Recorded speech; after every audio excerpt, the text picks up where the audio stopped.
లక్ష్మివే ఓయమ్మ పుట్టినింటి బిడ్డవే రాఖీ పండుగొచ్చెనే ఓయమ్మ ఎట్ల వయసి ఉన్నవే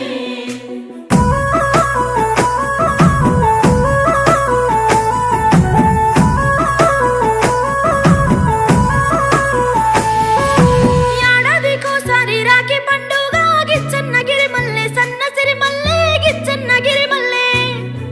మా అన్నలకు రాఖీ గట్టి నేనొస్తా గిచ్చన్నగిరి మల్లె సన్నసిరి మల్లె గిచ్చన్నగిరి మల్లె తొలకరి జల్లుల